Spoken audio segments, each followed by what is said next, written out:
Jesus says, "I was a stranger, and you took me in." He doesn't say this as a metaphor. He says it as a measure. In Matthew 25, Jesus tells us that how we treat the stranger is how we treat him. To welcome the outsider is not optional kindness, it is resemblance to God. And this has always been true.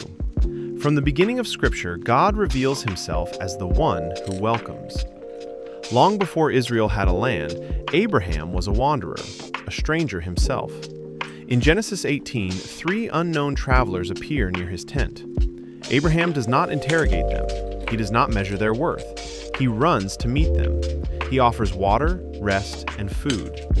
Only later does he discover that in welcoming strangers, he had welcomed the presence of God. Scripture tells us this story so we won't miss the pattern. God comes disguised as the unfamiliar. When Israel is rescued from Egypt, God gives them a command that reflects his own heart. "The stranger that dwelleth with you shall be unto you as one born among you, and thou shalt love him as thyself. For ye were strangers in the land of Egypt." Leviticus 19:34. Why? Because God never forgot who they were when he found them. They were not citizens. They were not settled. They were not secure. They were strangers, and God welcomed them. In the book of Ruth, a foreign woman crosses into Israel carrying nothing but loyalty and loss. She is a Moabite, an outsider by blood, culture, and law. Yet Boaz sees her. He invites her to eat at his table. He ensures her safety. He gives her dignity before she earns it. Ruth, the stranger, becomes family. And through her, God brings forth a king, and eventually Christ himself. God writes redemption through hospitality. Even Jesus' own life is marked by welcome and rejection. When he is born, there is no room for him. When he teaches, he is told he does not belong. When he dies, he is executed outside the city gate. Jesus knows what it is to be a stranger, and yet everywhere he goes, he welcomes. He eats with outsiders. He speaks with foreigners. He touches those society avoids. In John 4, he welcomes a Samaritan woman, crossing ethnic, religious, and moral boundaries without hesitation. In Luke 10, he tells a story where the true neighbor is the foreigner, the Samaritan, the one expected least to show mercy. Jesus consistently reveals that God's kingdom expands by invitation, not exclusion.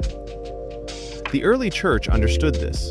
Hebrews reminds believers, "Be not forgetful to entertain strangers, for thereby some have entertained angels unawares." Hospitality is not politeness. It is spiritual recognition. To welcome the stranger is to make room for God to arrive in ways we did not anticipate. So when Jesus says, "I was a stranger and you welcomed me," he is not inventing a new ethic. He is calling us to mirror the God who welcomed Abraham, rescued Israel, embraced Ruth, walked among outsiders, and invites the nations into his family. This is not about borders or backgrounds. It is about the posture of the heart.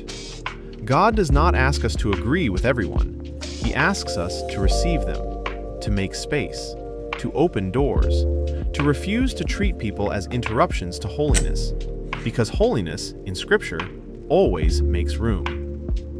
God welcomes us, not because we belong, but because he chooses to make us belong. And now he asks us to be like him, to welcome the stranger, to reflect his heart, to let mercy speak before fear. Because in welcoming others, we are learning how God welcomed us first.